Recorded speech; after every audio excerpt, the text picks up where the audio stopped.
ating basahin ang verse 9. Ready, go! Blessed are the peacemakers, for they shall be called the children of God. Blessed are they which persecuted for righteousness' sake, for theirs the kingdom of heaven. Blessed are ye when men shall revile you and persecute you, and shall say all manner of evil against you falsely for my sake. Rejoice and be exceeding glad, for great is your reward in heaven. For so persecuted they the prophets which were before you. Amen. Shall we pray? Our God and great Father, we thank you this evening. We thank you, Lord, for the great privilege na kami muli ay nagkatipon, binigyan niyo ng panahon, hinikayat, niremind niyo kami na huwag kami makalimot, Lord, that tonight is our prayer meeting and Bible study. And we're supposed to be here in one purpose, Lord, for studying your word at the same time para idulog, ibigay, ihatid ang aming mga panalangin. Panginoon, search our hearts tonight. Whatever sins, Lord, na nagawa namin, please cleanse us. Please forgive us, Lord, and make us worthy tonight na makinig at tumanggap ng iyong salita. Pagpalain niyo, Lord, ang aming pagtitipon. Salamat sa bawat isa na narito tonight for this public service. Na, Lord, hindi namin nakalimutan ang mahalaga po ito, Lord, ang prayer meeting. Maraming salamat sa magandang panahon, Lord, binigay mo sa amin lahat. And Lord, sa aming pag-proceed ng aming lecture and Bible study, may the Holy Spirit of God siya magpaintindi sa amin. This is our prayer in Jesus' name. Amen. Amen. And amen. Alright.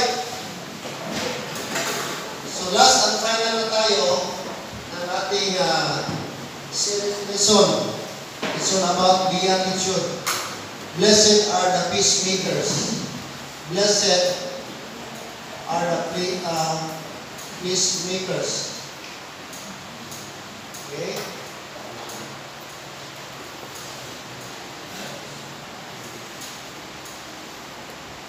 Take note the word blessed or blessed or happy in other term. Okay, first of all, just a recap, we studied in the previous weeks the source of peace. The source of peace. Okay?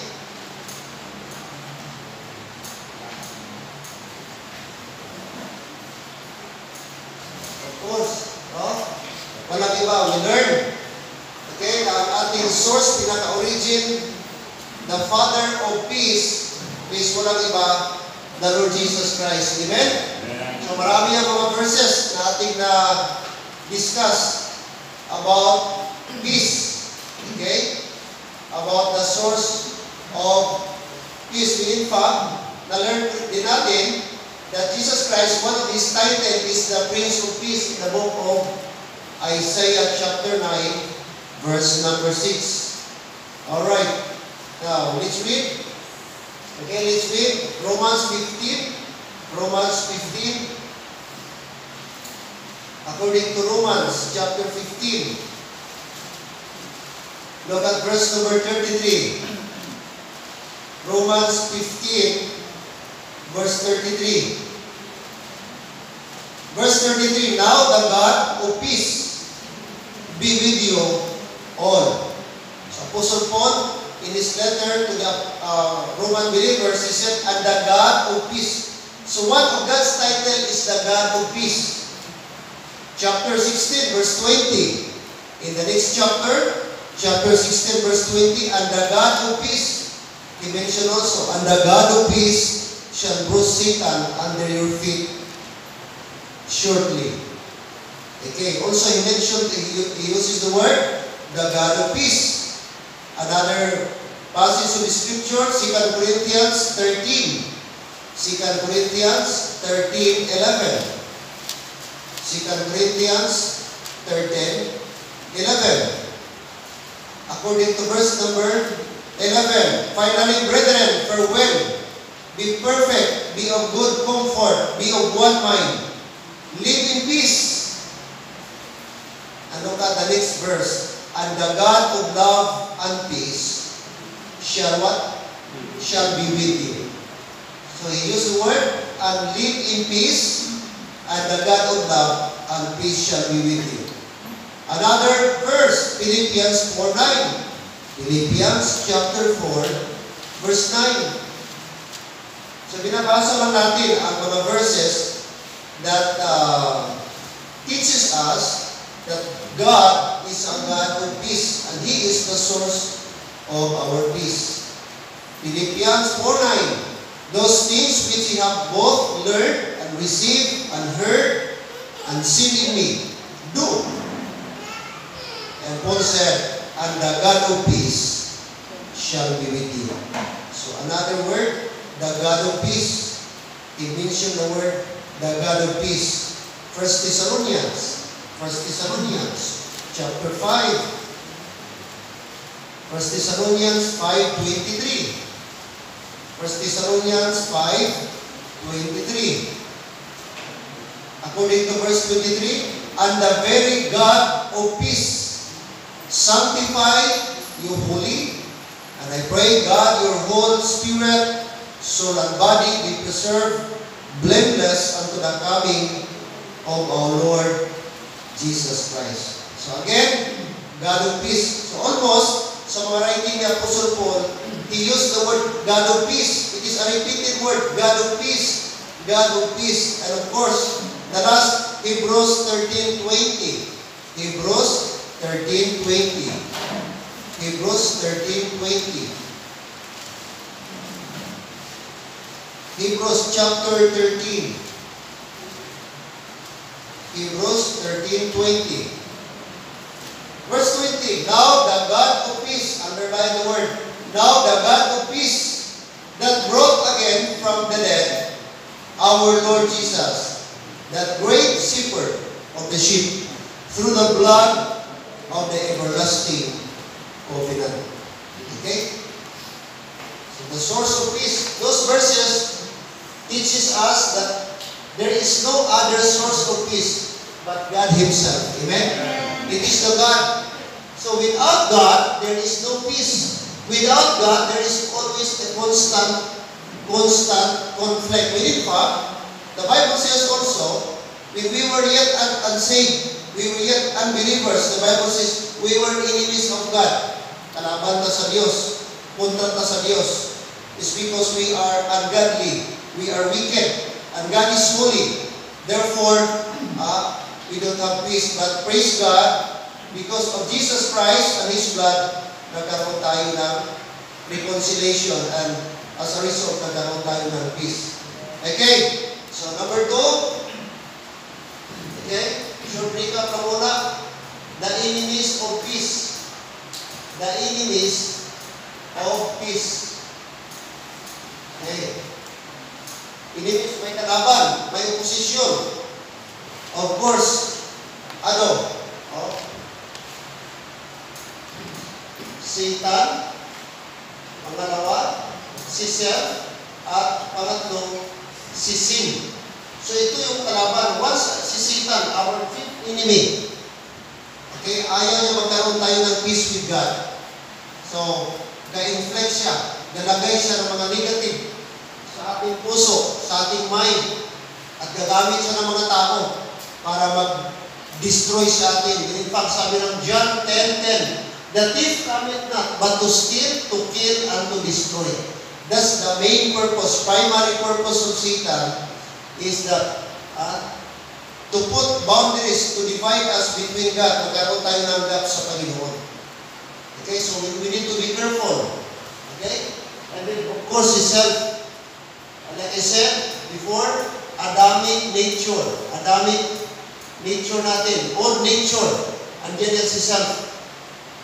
Yan siya. Nag-oppose yan sa ating new nature. Yung new natin na nature na nakuha natin kay Jesus Christ. Okay? Every day, nagtatagbubuhan yan. When in fact, tonight, ayaw ni Satan na mag-permitting ka. Marami siyang i-inject sa mind natin ng mga negative. Pagod ka, malayo, ganito, tapos mamaya, alanganin ka na, atrasado ka na, magluto ka pa, gutom na, mga bata ko, magutuman. Yung mga bagay, yung mga negative na i-inject ni Satan. Ang dami. Kasi ayaw ni self. kasalanan.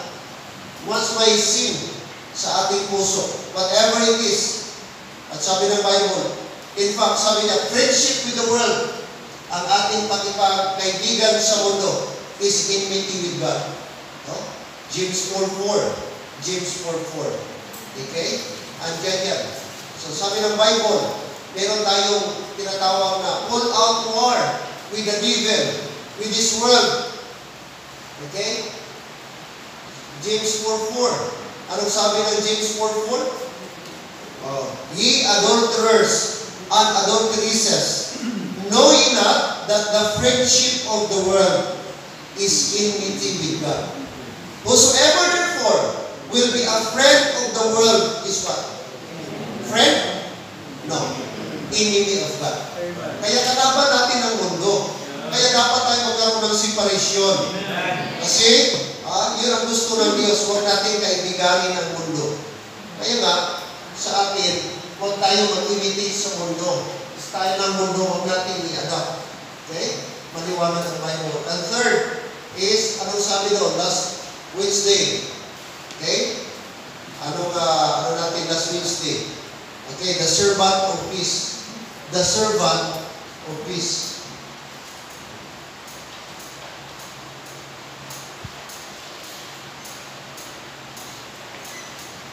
So, dapat tayo maging servant.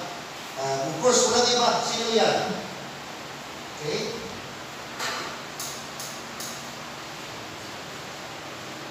Okay, Christians. Okay? Christians or Christ believers. Ikaw yan at ako. Amen? Dapat tayo tawagin sana mga peace. Okay? Ambassadors. Ambassadors. Or mga peace, ano pa, ang tawag sa atin? Advocates. Yun. Advocates, i-advocate natin. Mga ambassador tayo ng peace. Kung meron na tawag Bible ambassador, food ambassador, sports ambassador. Sa atin na Christian, dapat tayo din peace ambassadors. Meaning taga-mediate, taga-settle, taga-middle. Yan dapat ang tawag sa atin. Amen, Christians? Peace advocates. I-advocate natin ang peace. Hindi tayo troublemaker. But peacemaker. Hello, amen? Pray natin sa Panginoon. And of course, let's proceed sa last and final. Ngayong gabi. Amen.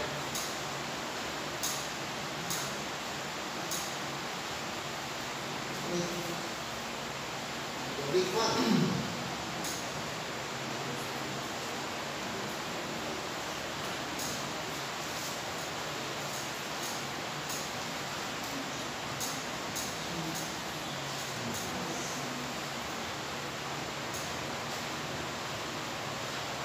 Okay, the blessing of peacemaker, of being peacemaker. So my blessing, sabi ni Lord, anong sabi niya, Brad? Christians, anong promise ni Lord? Okay. Chapter 5, let's go back to chapter 5, book of Matthew. Look at verse 9. Blessed are the peacemakers. Okay, that's an answer dyan. For they shall be called, ano daw? The children of God. So number 1, they shall be called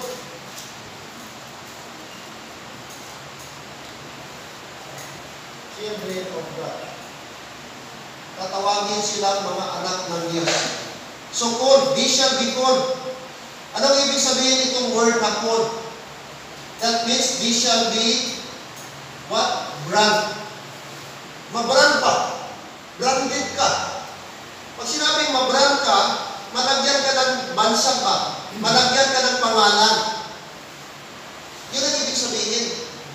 That means, pag tayo ay children of God, dapat peacemaker tayo. At kung totoo kang children of God, dapat peacemaker. We are supposed to be a peacemaker. Automatic yan kasi may peace na tayo. Nagkaroon na tayo. Ang God of peace, nandito na sa atin. Kung ano si Jesus Christ, ma-imitate natin. We should be brand, ano pa? We should be code. We shall be brand, ano pa? Ang ibig sabihin ng code? We shall be identified. Ma-identify ka. Bakit siya? Bakit siya kapitbahay ko lagi? Mula nung na-Christian siya, ano na siya ba? Meekness siya. So makita ang changes sa life natin. Kaya nga yung, ano ni Juan, Sister Flor, testimony niya. At alam niyo, mahirap mga kapatid. Mahirap talaga magiging children of God. Mahirap magiging peace ambassador at peace advocate.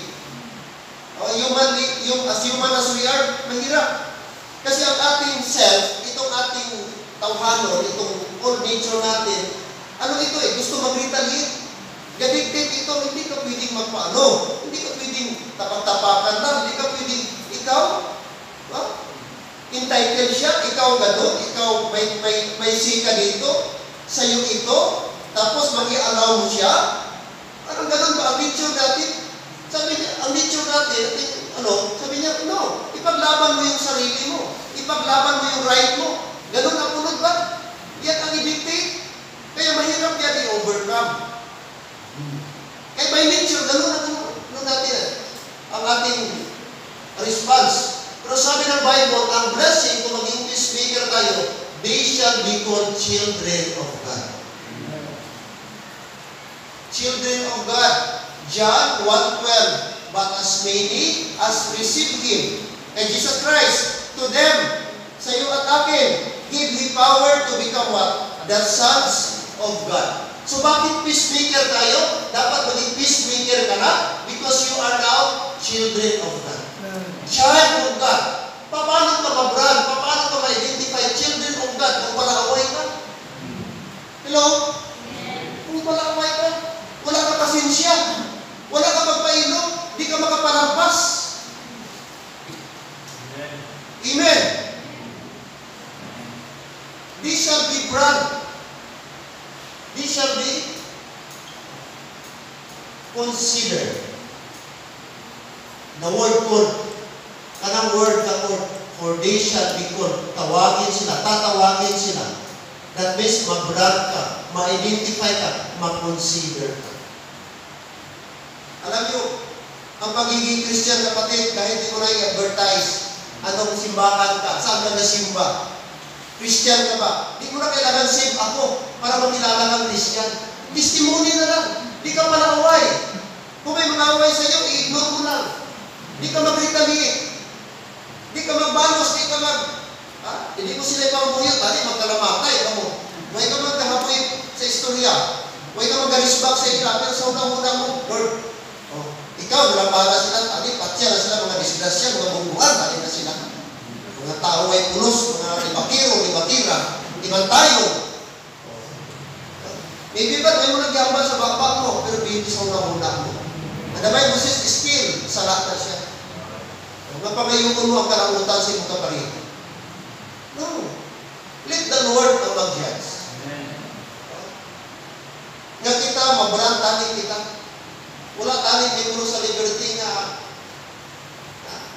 mabansakan mga palauan. Amen? Hindi mo kita malikawan. May mga kapitbahay kang isa, may mga tao nga, di ba? Lagtaro. Bisa mo ikang ihimo, may mga istorya. Pero, ibang usapan na yun, kung sunumod mo, ay, buwan ka din, gramusay ka. Ilang taon. Ano magyaman mo? Iba na yun. Okay, ikaw naman nagpangangkat ba? But no, dapat. These shall be children of God. These shall be called the children of God. No? Mga kapatid. So, ano sabi ng Bible? Philippians o Ephesians 5:1. Ephesians 5:1. Please open your Bible. Ephesians 5 verse 1.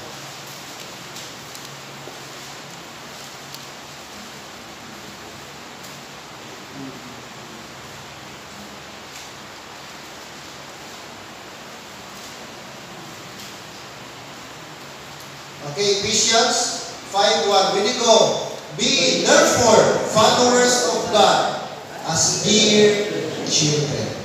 Underline the word, be ye therefore followers of God. Sumunod sa Diyos as dear children. So, ikaw na, kung gusto ako ina. So, gisugol kita na dapat maging followers kita sa Ginoo. Followers, sumunod sa Diyos. Now, tanong, anong karakteristik ni Lord, ni God? Ano bang karakteristik niya? Number 1, He is loving. Amen? Loving. Ano kasi Jesus Christ? Compassionate.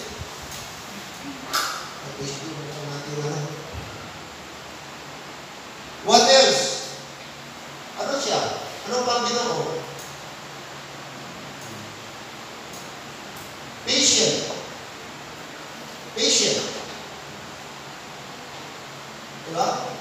Kano kayo doon sa cross? Ang dami mga sa kanya, iakusa sa kanya, isabi sa kanya against him. Pero the Bible says he never opened his mouth. Like a sheep, sabi pa ng Bible. Dadalhin sa slaughter, sa kanyang shearer. But he opened not his mouth. Ano pa si Jesus Christ?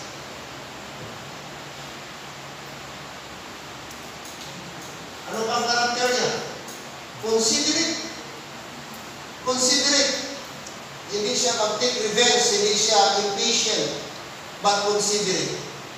Pinapalampas. Loving, compassionate, patient, and considerate. Yung mga synonym yan. Mga synonym yan. Halos pare-pareho lang yan. So dapat ganun din sa ating sana. Although very difficult, sa ating part maging loving, lalo na mga taong abusado, mga tao ang daw pakalain ka permit. Kahit wala kang ginagawang masama, gawan ka ng masama, gawan ka ng istorya. Amen? Pero sabi ni Lord, try to be loving. Be followers of God. As dear children, yan ang kanyang utos sa atin. Be compassionate, like Jesus Christ. Patient and considerate. Napakaganda po nandito ito sa lahat sa atin. Kaya sabi niya, balik tayo sa Matthew chapter 5, anong sabi niya? Sabi niya, verse 10. In verse number 10, blessed are they which persecuted. Kung i-persecute kayo, for righteousness sake, take note ang content, righteousness sake sa kabutihan. For theirs is the kingdom of heaven. So kung meron tayong persecution, for righteousness sake, sabi ng Bible, magiging ano tayo God, daga-daga inherit ng kingdom of heaven. At sabi mo niya 11, blessed are ye, plural, when men shall revile you. Kuya guta. Or persecute you. Tingabutong ka. And shall, take note this word, and shall say all manner of evil against you. Bibigyan ka, gagawan ka ng lahat na istorya laban sa iyo. At sabi pa niya, falsely, mali, falsely. But take note this word for my sake. Gawan ka ng istorya related sa pagsimba mo, like yung i-mention ni Sister Cheryl, related sa faith mo. Tapos di ka nag-retaliate, di ka nag-take revenge, nag-humble ka lang, sabi ng Bible, you are blessed. You are blessed. Instead, sabi pa ng Bible, instead mag-retaliate tayo, instead magalit tayo, anong dapat response natin? Sabi ng Bible, rejoice. Magalak ka, rejoice and be exceeding glad. Bakit? Sabi niya, for great is what? Your reward in heaven. Okay? Kaya, ito mga kapatid, importante ito. Ang promise ni Lord na magkaroon tayo, we should be called children of God. Children of God. Mahirap, like I said, there is struggle ito sa ating lahat. Pero mga kapatid, we have no option but to follow God's word, no? God's instruction. Second blessing na pag tayo ay peacemaker, they shall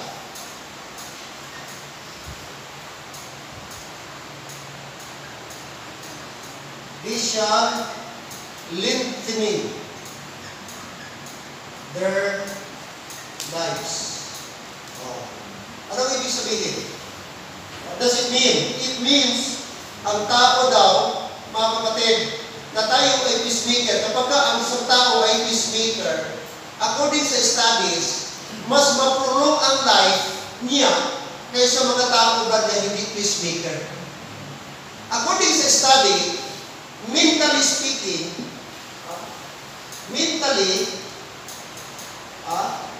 emotionally, kapag ang tao ay peacemaker, mas mapulong iya life. Meaning, kung ang average life sa tao is 80 o 70. Pero kung peacemaker pa, pwede pa rin sa mapulong, ma-extend. Don't you know na isa sa contributor ba ng sakit ng tao? Yung bothered ka mentally? Dapat pag inaisip, ang tao na daming kalaban, mentally tortured. Are you listening? Yes. Pag may kalaban pa, o may taong galit sa'yo, mentally, inatorture ka. Kahit ano mo yan, i-deny mo yan, but mentally, deep in your mind, bothered ka. Minsan, di ko alam, bakit siya galit? Bakit kaya ito galit? Anong ikinagalit niya? Bakit siya dismayado? Ilan mo na pang-alam mo na nagagalit kayo? Nag-aaway ka mo. Hindi kayo nag-reconcile. Are you listening? Mentally. At ang mental problem, you know what? Mental issue na yan ngayon. Kaya marami tao nag-suicide. Bakit? Because mentally they are troubled. Mentally they are distorted. Yan ang process. Walang peace of mind, walang peace doon sa loob. Kaya yung mga tao, para sa kanila, ang deep end, ang solusyon sa problema is mag-dictate, nag-suicide. Mental issue yan. Meaning, hindi healthy ang kanyang mind. Pero ang tao daw na peacemaker, wala ka gatanong sa kalain sa buot. Wala ka pangaway, wala ka kontra. Pinapabayaan mo lang, ibig na may mga tao na kontra sa'yo. But kung imo siya gimintin mo mind, i-choose mo na, ipili mo. Ano kapatid, the Bible says, pwede na siya mapulong atong life. Mentally.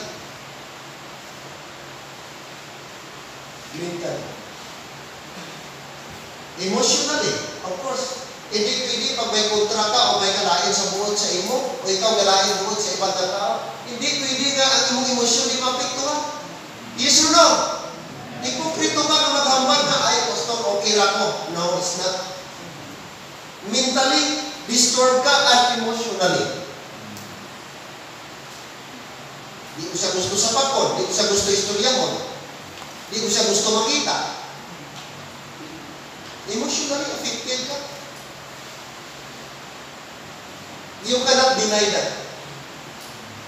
Amo na siya mo contribute.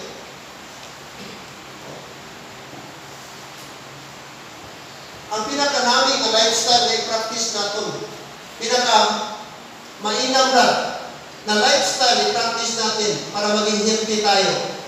Well, of course, importante yan ating food intake, magkaroon tayo disiplina. But the best na discipline gawin natin ang ating mind is free from anger and bitterness. Kaya sabi ni Mr. Paul, sige na lang.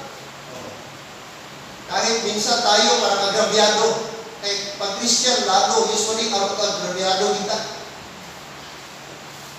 Pero ang sabi ng Bible ba, blessed are they. Romans chapter number 12. Romans chapter 12. Ano sabi ng Romans chapter 12?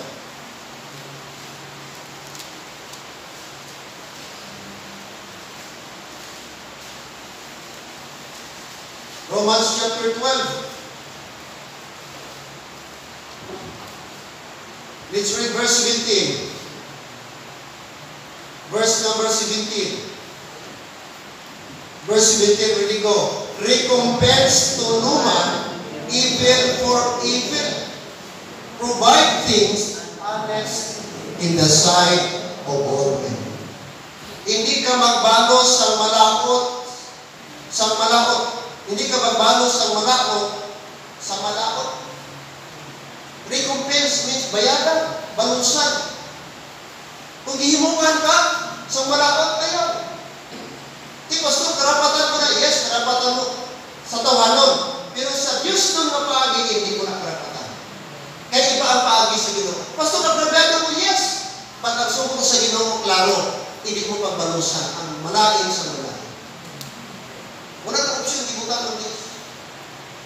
Pastor, several times, tama na ang basis. Yes, the same. Klaro ang Bible.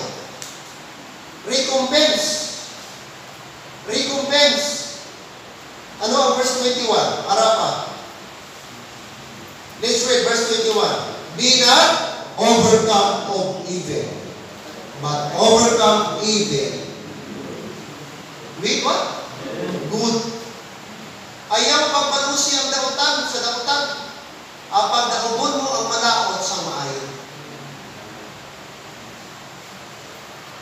Ila Pastor John, kalaban nila doon sa Jensen. Meron doon. Binabato yung simbahan nila. Ang problema kay INC. Ginakontra sila. Dito sa kanila. May activity sila. Daming reklamo. Wala lang. Ang ginawa ni Pastor John, every time meron silang activity, pahatiran ng ulam. Pahatiran ng ulam. Later on man, nahiya. Ngayon, wala nang reklamo. Ay, huwag namin tanggapin na. Sige lang, huwag ninyo. Ngayon, kaibigan na sila ka. Ay, insi. Amo mo na lang. Ang bulungan, kanang kontra mo, pakita nila sa mga tagain, nila ka maghipos na na. Nagsamlibay, kung may mag-away sila, kung may napag-ibig sila, ay, hindi ka mo sila. Pupunta, okay na si Joe, okay na. Kung pari ko na, kung ilabdi na. Amo na lang mga apin sa imoda. Kailangan. Huwag mo siya ipatulad. Kasi akadali magiging maghambali ang atong patulad mo na. Bigyan mo. Mag-abusan na. Sige na. Amo gina siya. Ang atong unod. Idikta. Hindi ka magpapirdi. Hindi ka magpa-asida. Kalukoy lang sa imo. Masanay na. Mamihasa yan. Ganun na. Ang atong lugar. Pero ang Bible klaro. Nagsiling, be not overcome evil, but overcome evil with what? Good. Be not overcome evil. Kita magpadala. Kaya kita mag-suffer mentally. I will tell you mentally. Hindi. Pag damo ka kontra, mga untod mo, nagkitip mo kalibutan. Gagamay mo kalibutan. Hindi ka purok, may kalaban ka. Hindi ka purok, may kalaban ka. Dito ka purok, may kalaban ka. Kung ginapagamay mo yung area, yung kalibutan, tadi ko maagidra kayo, para mo ito siya. Hindi ka naman. Nakakontra ka naman nila kadang, tadi ka naman maagidri. Kung kisa ay may shortcut, dito malibot. Hindi ka layo. Huwag na dalan, sarang kaagi dito na kalubihan, kasalingan, kahilamunan. Dito na, gagwanta naman. Kaya gusto mag-agidri kaya may kontra, may kalain sa buhay. Ginapubundayan niya sa sarili. Hello? Kasi ba na makasawa din? Gaaway? Huwag na sa pagkanay, huwag na pagduhanay. No? Istoryahanay lang puro sila sa simbahan, pero pag-abot galing sa balay, huwag na sa pagkanay. Ikaw na nakapalusin. Amen? Huwag na sinter, huwag na reconcile. May magpunuto din, kasi kailanginay pabuot. Sa pag-aanay lang, may aras sa simbahan. Simbahan. Ang mo, tanda. Pero pagpuli na, dili tanang isa dito, tatong isa ako, napunta ako sa clearance.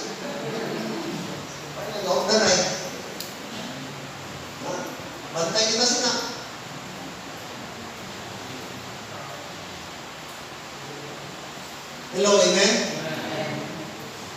Matthew chapter 5. Maraming verses, church, mga kapatid. Girimayin tayo ni Lord. Maraming verses sa Bible.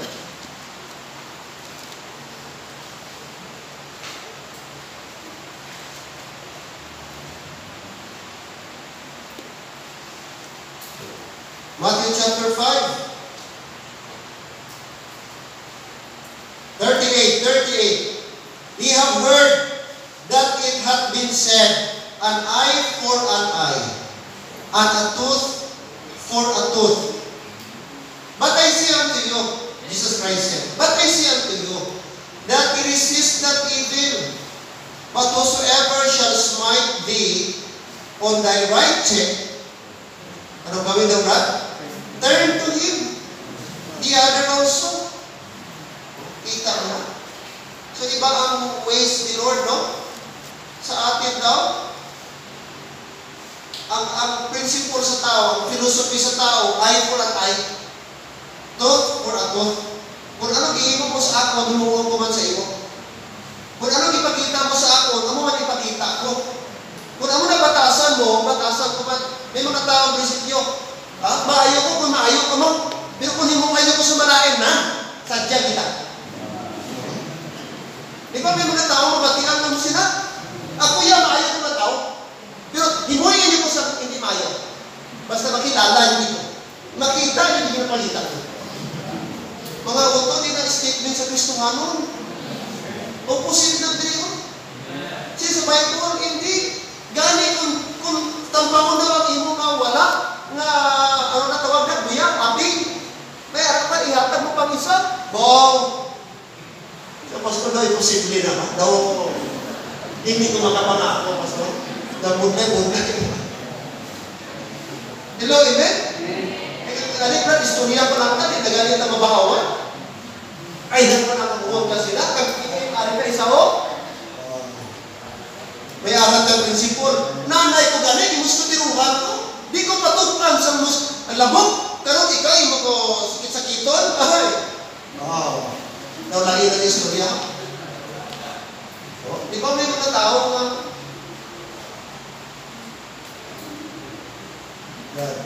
Pero klaro ang Bible. Amen? Verse number 38, sabi niya.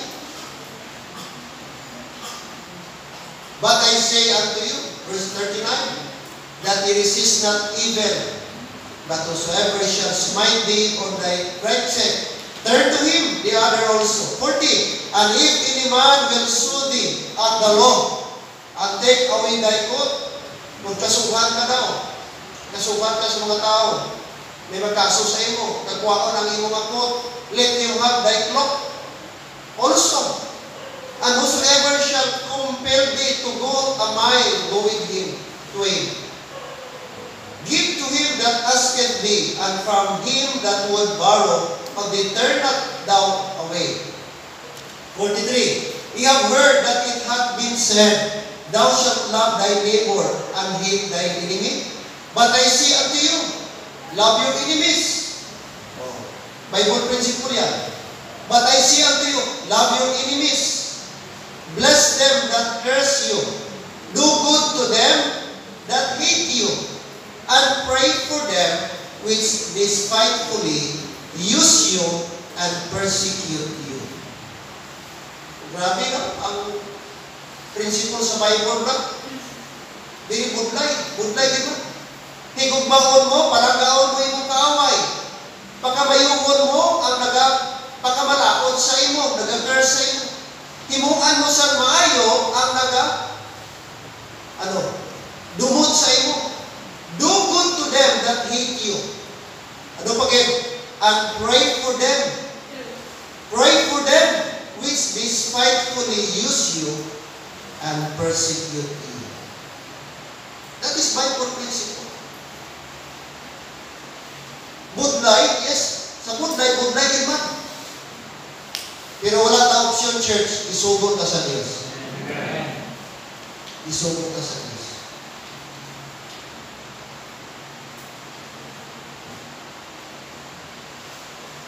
Okay? Wala tayo ibang example kundi si Jesus Christ. Wala tayo example kundi si Jesus Christ. Jesus Christ. So they shall lengthen in their lives.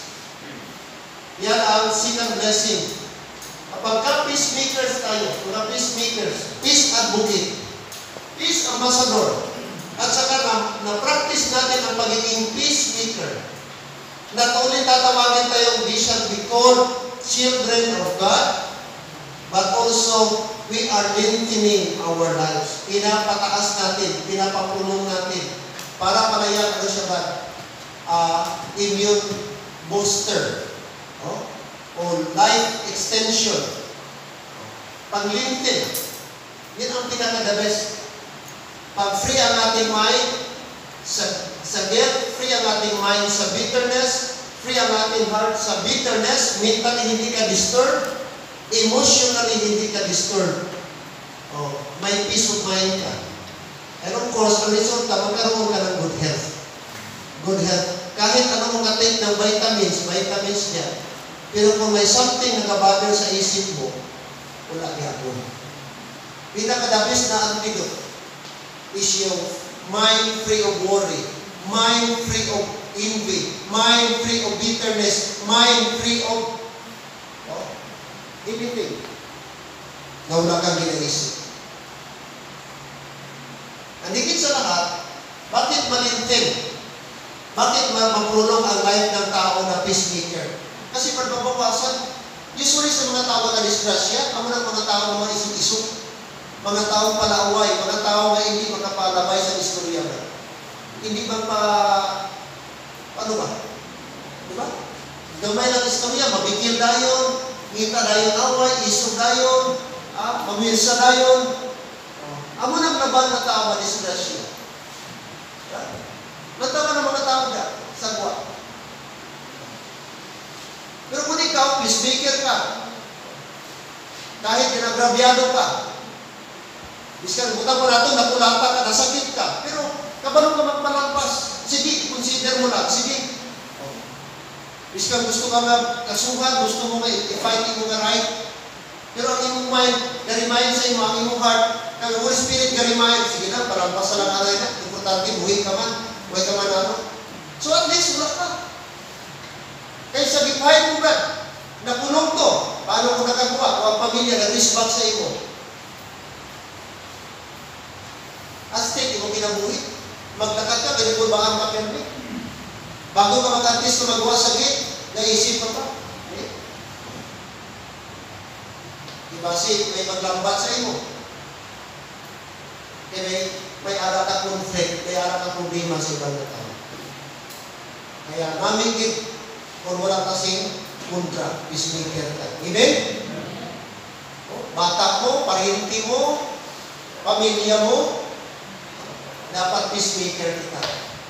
And third and last, ano ba? Vision.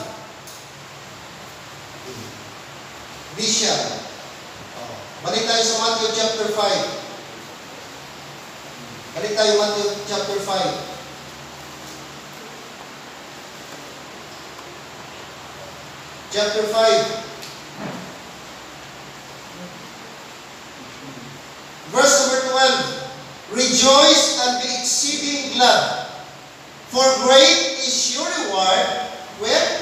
In heaven. For so persecuted thee the prophets which were before you.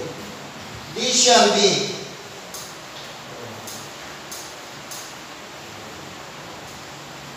third blessing. The blessing of peacemaker, of being a peacemaker, they shall be called, number one, children of God. They shall lengthen in their lives. And third, they shall be rewarded. May promise, Lord. Napadya may reward sa mga tao na sino? Peacemaker. Hindi troublemaker. Kanina niya ba i-promise ito? Those people who are peacemaker. For great is your reward in heaven. Siguro, pag peacemaker ka dito, wala kang ma-receive. Recognition, accomplishment, or whatever. But enough ka na nagpa-umod ka, humble ka. Pero Brad, sabi ng Bible, kapag ka ang tao na peacemaker, surely, sabi ng Bible, there is reward in heaven. Dito pa lang sa mundo, Brad, may reward ka na kung peacemaker ka. Una, nakapag-reconcile ka. Wala ka nagtanong sa kalaing buot sa ibang tao. Mediator ka, nag-mediate ka. Oh? Ang tao na peacemaker, nag-create tayo ng bridge. Nag-bridge tayo, nag-tulay tayo. Pero kung di ka peacemaker, nagay ka ng division.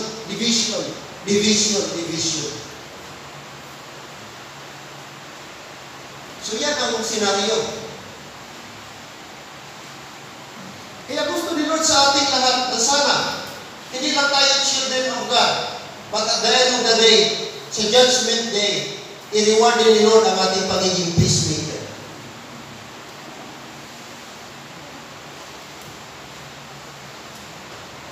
I said, mahirap, yes, totoo. Kahit pastor, di mo masabi ba, kahit pastor ka, na minsan, hindi ka maano sa may emosyon. May nabatihan galing ko, pastor, puro pastor ka, nagtapumulay. Imagine mo naman, puro pastor, nagboxing, nagtapumulay. Kaya ang member itong isa, yung member daw, gihulbot daw, gikuha daw, gipairit daw dito. Ano kasi istoryahan ay, when nag-intindihan na yung pastor, naglala, heated argument, to the point, nagtapumulay sila. Yan po, kalangluya, no? Pastor, puro pastor ka mo. Tapos, ipatawag mo ka barangay, pastor, ano problema, pastor? Oh, wow. Istoryahon ka sa lupon, pastor, ano man, nagtakumulay ka ni pastor. Oh, puro pastor. Ang istorya ba, ang believer. Sino ang gina-istorya? Puro pastor. Wow. Nasubo.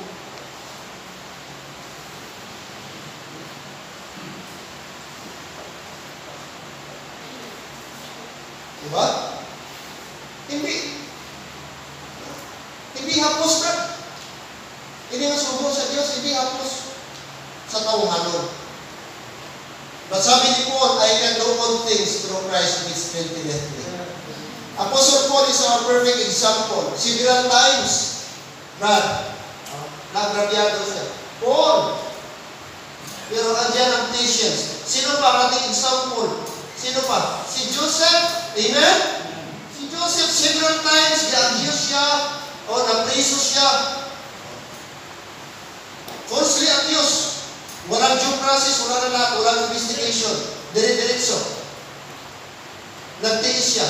Pero, tingnan nyo ba? Kay peacemaker naman siya. Gi-reward siya ni Lord. Gi-promote siya ni Lord. Si Paul, gano'n din. He was beaten, almost dead. Muntik na siya mamatay, 50-50 na. Pero si Paul, wala siya nag-retaliate. And of course, si Jesus Christ, ating perfect example. Be therefore followers of God as dear children.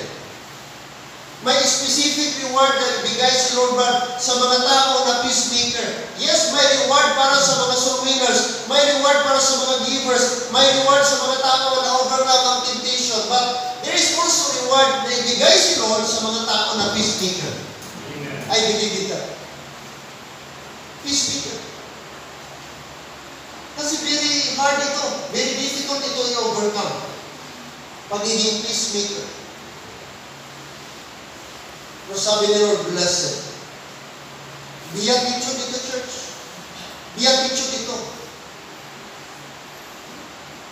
For this shall call the children of God. Colossians 2:20. Colossians chapter 2, verse 20.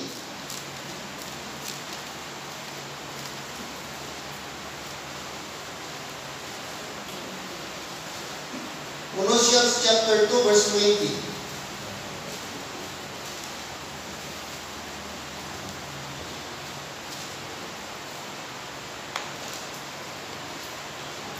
Colossians chapter 2, verse 20. Ready, go.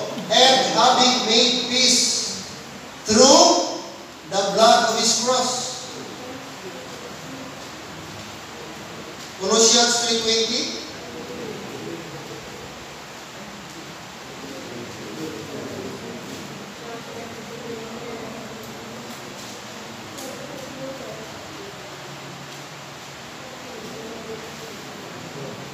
Children pa dito.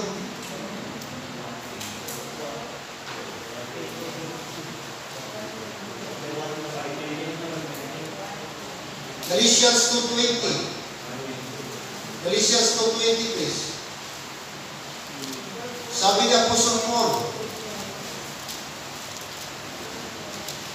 I am crucified with Christ. Nevertheless, I live. Sabi niya, yet not I, hindi na ako, but Christ liveth in me. And the life which I now live in the flesh, I live by the faith of the Son of God, who loved me and gave Himself for me. So si Paul, sabi niya, I am crucified with Christ. Na-crucify niya siya with Jesus Christ. Meaning, isurrender niya ang kanyang old nature. Naghingi siya ng tulong sa kay Jesus. At sabi doon, yet not I. Hindi na yung siya. But Christ liveth in me. James 3:17. James 3:17. Chapter 3, verse 17.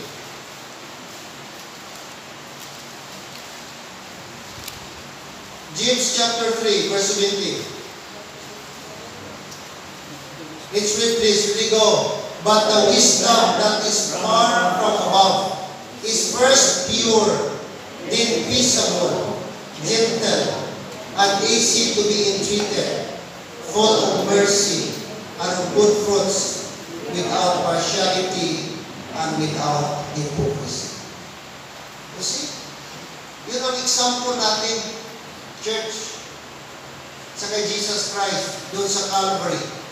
Ng totoong wisdom daw is from above. Tapos ang wisdom from above, sabi ni Lord, number 1, pure. Pangalawa, peaceable. Pangatlo, gentle. Pangapat, easy to be entreated. Dali lang. Madali makasama. And then full of mercy and of good fruits. Diba? Yun dapat. Before I close, ngayon, wala pang politika, wala pang election. Grabe na. Grabe na mga, batuhan sa mga candidates pa lang, ha? Presidential. Ngayon, daming ginabato against kay Bongbong Marcos. Ganito, ganyan. In fact, nag-file of disqualification case. I-disqualify din siya. Kaya nakita nila na parang mataas ang rating ni Bongbong. So, ang mga opposition, lalo na yung mga liberal, gusto nilang ma-disqualify kay para sa kanila threat si Marcos. At ayaw nila talaga na makabalik ang mga Marcos daw. In fact, sabi pa ni Rodrigo, ni Lini, na tatakbo daw siya para labanan ang mga Marcos. So, intention niya, hindi para sa taong bayan, para lang labanan, i-prevent na makaupo si Bongbong Marcos. Daming accusation ganito, mga magnanakaw, ganyan. Pero you know what? Ang good thing about Marcos, never ka makarinig sa kanila na nag-fight pa. Never ka makarinig sa kanila na promise back sila. Hello, amen? Yun ang ibig sabihin ba ng peaceable. Gentle. Sabi niya, the best weapon against your enemy is to be silent. Naghihipos ka lang. The best weapon daw ni mo ba para kontrahon ang mga kontra mo, maghihipos ka lang. No comment. Sa totoo ba, kailangan sige istorya-istorya, ang unang mga tao na number 1, guilty. Pangalawa ka ng mga tao sige istorya. mga tao na nag-business, wala yung mga basihan. Ikatatlo, ka mga tao sa istorya, mga tao unprofessional. Ang tao professional ba, kalma lang, hipos lang, hindi niya patulan.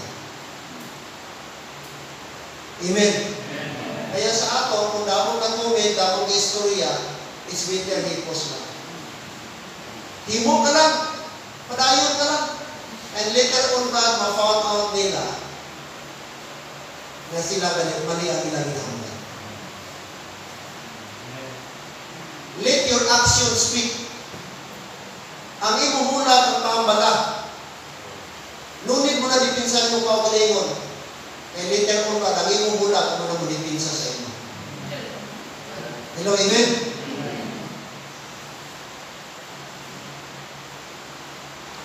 Sa atong church, kapatid mo tabi, mga negative man. Liberty, muna. Kabalo man ang ginoo-over. Amen? Ikaroon ka, hipos lang ka. Kaya, dahil na dali mga abiyan, sili sa Bible, every idle words na nagagawa sa atong baka, hugman sa ginoo. Sige, nakapasa mo lang ito, nagapangumpiya man ito. Si Axel to, taas to, grado na to, pero hindi man ito i-discard dito. Pag man ito, ako na. Hipos lang, amen? We have nothing to prove. Sabi niya, don't argue sa sarili mo sa mga tao na may kakilala sa inyo. We have nothing to prove. Hindi mo na dapat yan. Kaya tayo na naribalan sa inyo. Okay? So the blessed are the peacemakers. The blessing of peacemakers. Last and final verse, Romans 5:5. Romans 5:5.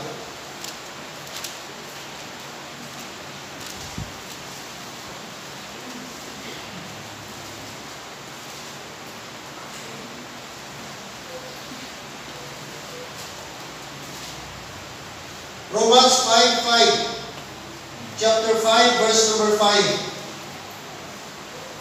Sabi ng Bible, 5:5, the love of God is spread abroad in our hearts by the Holy Ghost, which is given unto us. Take note the word, the love of God is spread abroad in our hearts by what? The Holy Ghost, which is given unto us. Church, take note, may araw na Holy Spirit. Ang Holy Spirit, amo nang nagapubuho sa ato, na mahimo kita na peacemaker. Ang Holy Spirit, amo nang nagadictate sa ato, na di kita mag-retaliate. Tonight, I challenge sa atong tanan. I-pray mo sa Ginoo, Lord, imuha ako nga peacemaker. Buligi ako mahimo kong peacemaker. Na di ko isilib ang probok. Dili ko irritable. Di ko dali. But help me na maging patient ako. Atong pangayoon sa Ginoo. Amen? Ngayon na bulik sa Diyos. Kaya kung ba, nakita sa atong palibot na peacemaker kita, mag-glorify si Lord sa atong kaugalingan. Mag-glorify si Lord. Makita nila ang Kristo sa atong kinabuhi. Kaya, ako na sila sa Bible, mga kabiyan, and glorify your Father, which is in heaven. So we pray, we will pray tonight. Atong i-pray pa ngayon sa Ginoo. Natali mahimo kita. Be therefore followers of God as dear children. As dear children. At you know what? Hindi ka mga bagay. Ako mismo mga abya sa nag-umpisa sa pag-discuss ini, pag-topic, damo mga daw ginasulog ko. Daw ginatapos na itong na mahimong ibrat ang peacemaker, si Sita Betistingan pa rin. Tungo, ibrat sa inyo. Ilang taon na. Binungguan ko, hindi lang kaisa, kadunga. Kung kisa, ginasulog ka sa panahon. Amo na si Sita. Pero salamat abyan, kung makaya na ito. Amen? Atong pangayon sa Ginoo, Lord help me, na mahimo kong peacemaker. Makakontrol ko sa atong pagkakulo. Makakontrol ko sa atong na sarili. At makontrol na atong emosyon. Amen? Shall we pray? Ito na please. Lord, salamat for tonight. Salamat sa iyong reminders sa amon paagi sa iyong pulong. Nga kami, Lord, dapat maging